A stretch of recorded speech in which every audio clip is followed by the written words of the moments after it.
နန်းတော်ကနေနှိပ်ထုတ်ခံခဲ့ရတဲ့ကျန်စစ်သားဟာတောတွေထဲမှာလှည့်လည်သွားလာရင်းရဟန်းမောင်ကိုဝင်ရောက်ခဲ့ပါတယ်။ဒါပေမဲ့ရှင်သာမဏေဝိအနေနဲ့နေထိုင်ရင်းအချိန်ကသူ့ရဲ့ချစ်သူမဏိဆန္ဒရဲ့အရေးအယောင်ကိုမကြာခဏမြင်တွေ့နေရသေးပါပဲ။တစ်ဖက်မှာလည်းပကံပြည်ကြီးရဲ့တည်င်းတွေဟာတောတောင်ကိုကြော်ပြီးသူ့စီကိုအဆက်မပြတ်ရောက်ရှိနေခဲ့ပါတယ်။ဘုရင်ကြီးအနော်ရထားနှက်ရွာဆန်းပြီးနောက်မှာတော့ပကံပြည်ကြီးဟာမနေမသက်ဖြစ်စာပြုလာပါတော့တယ်။တားတော်စောလူမင်းနတ်တက်ပေမဲ့အုတ်ချုပ်ရေးမှာအားနည်းချက်တွေရှိလာခဲ့ပါတယ်။ဒါဟာကျန်စစ်သားပြင်လည်ဝင်ရောက်လာဖို့အတွက်အချက်ပြမှုတစ်ခုလိုပါပဲ။မိမိမင်းသားတယောက်ဖြစ်တဲ့နေရက်ကန်ဟာစောလူမင်းကိုလှုပ်ကြံဖို့လက်နက်ကင်လေးရဲ့နန်းတော်တွေကိုဝင်ရောက်လာနေပါတယ်။စောလူမင်းဟာကြောက်လန့်တကြနောက်ဆုတ်နေရင်နေရမကန်မင်းငေါ့လှုပ်ကြံဖို့လားငါ့ကိုဘာလို့ဒီလိုလုပ်ရတာလဲ။မင်းကအုပ်ဆိုးကိုမထိုက်တန်ဘူးစောလူအနော်ရထားရဲ့သားဆိုပေမဲ့မင်းမှာခေါင်းဆောင်နိုင်စွမ်းမရှိဘူး။ငါသာဒီထင်းနှန်းကိုသိမ့်ပိုက်မယ်။နေရမကန်ရဲ့ပုံကံမှုကြောင့်စောလူမင်းဟာနှက်ချခံခဲ့ရပြီးအသက်ဘေးကလွတ်မြောက်ဖို့တော်တဲ့အထိထွက်ပြေးခဲ့ရပါတယ်။ဒီလိုနဲ့ကကြမ္မာဆိုတဲ့အကြောင်းတရားဟာလွန်ခဲ့တဲ့နှစ်ပေါင်းများစွာကနန်းတော်ကနေနှိပ်ထုတ်ခံခဲ့ရတဲ့ကျန်စစ်သားနဲ့စောလူမင်းတို့တောတွင်းမှာပြန်လည်ဆုံစည်းခဲ့ပါတယ်။တောအုပ်ထဲကကြောင်းသေးသေးလေးတစ်ခုမှာစောလူမင်းဟာဒဏ်ရာတွေနဲ့လဲကျနေပါတယ်။အဲ့ဒီချိန်စစ်သားမနေဝိအတွင်းနဲ့ကျန်စစ်သားဟာရေဝိုးကိုကန်ရရောက်ရှိလာခဲ့တယ်။အရှင်မင်းကြီးဒါဘလို့ဖြစ်ရတာပါလဲ။ကျန်စစ်သားဘာဟုတ်ကဲပါနေမကန်းကနန်းတော်ကိုသိမ့်ပိုက်သွားပြီငါရဲ့အသက်ဟာမင်းလက်ထဲမှာပါပဲ။အရှင်မင်းကြီးကျွန်တော်ဟာတချင်ကမင်းဆွေတော်မျိုးတော်တွေရဲ့တစ္ဆာပေါက်လို့တတ်မှတ်ခံခဲ့ရသူပါ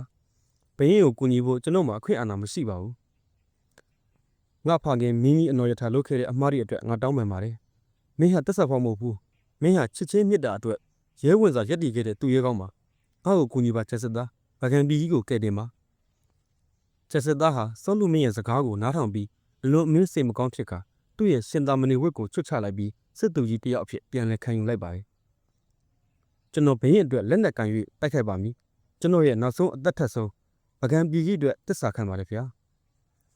ထို့နောက်ကျစစ်သားဟာစောလိုမင်းနဲ့အတူတောတောင်ကြီးကတစ္ဆာခံစစ်သည်တွေကိုစုစည်းကမေမကန်းကိုတိုက်ခိုက်ဖို့စစ်ချီလာပါတော့တယ်နန်းတော်ကနှင်ထုတ်ခံခဲ့ရတဲ့ခွေးဟာသူ့သခင်နဲ့ပြန်လာပြီလားမင်းငါကိုဘလို့တိုက်မှလဲကျန်စစ်သားငါကနှင်ထုတ်ခံခဲ့ရသူဖြစ်ခဲ့ဘူးပေမဲ့ငါရဲ့လက်ယုံရည်ကိုတော့ဘယ်သူမှနှင်ထုတ်နိုင်ဘူးငရဲမကန်ဒီနေ့မင်းရဲ့မာနကိုငါချိုးဖျက်မယ်ဆက်စစ်သားနဲ့ငယ်မကန်းတို့တဦးချင်းထိတ်တဲ့ရင်ဆိုင်မှုမှာဆက်စစ်သားဟာသူ့ရဲ့လှန်ဆွဲရည်နဲ့ငယ်မကန်းကိုချင်မွန်းပစ်လိုက်ပါတယ်ငယ်မကန်းရဲ့တက်တွေလည်းပြုတ်ကွဲပြေးလွှားသွားရပါတော့တယ်ပကံနန်းတော်ကြီးပြန်လဲပြင်းကြီးလာပြီးစောလူမင်းဟာဒဏ်ရာတွေနဲ့နန်းတော်ကိုပြန်လဲဆောက်ယူနိုင်ခဲ့ပေမဲ့သူ့ရဲ့ကျမ်းမာရေးဟာဆိုးရွားလာပါတယ်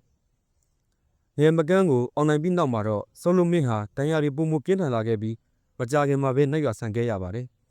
ပကံပြည်ကြီးရဲ့ထင်းနှန်းဟာဘသူလက်ထက်ရောက်မလဲဆိုတဲ့မေဝန်ကြီးပေါ်ပေါက်လာခဲ့ပါတော့တယ်။နန်းရင်ပြင်မှာမူးမက်ပညာရှိတွေစစ်သူကြီးတွေ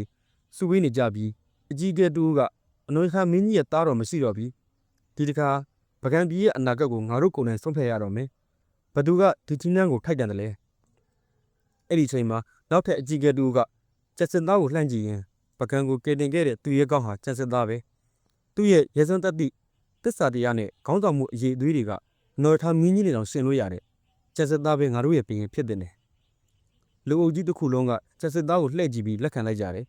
ကျက်စစ်သားဟာဘရင်ခံတင်းကျစ်ကိုစောင်းပြီးထိပြူအောက်မှာနန်းတက်လိုက်ရတယ်မဏိဆန္ဒကတော့မျက်ရည်တွေဝဲလျက်ပျော်ရွှင်စွာကြည့်ရှုနေပါတော့တယ်အချိန်ကနန်းတော်ကနေနှိပ်ထုတ်ခံခဲ့ရတဲ့တာမန်စစ်သည်တယောက်ဟာသူ့ရဲ့ရဲစွမ်းသက်သည့်တစ္ဆာတရားနဲ့ခေါင်းဆောင်မှုအရေးအသွေးတွေကြောင့်ပကံပြည်ကြီးရဲ့ဘရင်ဖြစ်လာခဲ့ပါတယ်ကျက်စစ်သားဟာတမိုင်းမှာထိလန့်ရှင်လို့ထင်ရှားခဲ့ပြီးပကံကိုရွှေကြီးရွှေနံစိုးစံကနန်းစည်းစိမ်ခံစားခဲ့ရတယ်။ဒါပေမဲ့သူ့ရဲ့အချစ်ဇလန်းကတော့အဲ့ဒီမှာမပြီးဆုံးသေးပါဘူး။ဒီဇလန်းလေးကိုကြိုက်နှစ်သက်တယ်ဆိုရင် like လေးပေးခဲ့ပြီး subscribe လုပ်ခဲ့ဖို့မမေ့ပါနဲ့နော်။မြမသမိုင်းတွေကစိတ်ဝင်စားဖို့ကောင်းတဲ့ပုံမြင်လေးတွေကိုဆက်လက်တင်ဆက်သွားမှာမို့အားလုံးပဲစောင့်မျှော်ပေးကြပါဦး။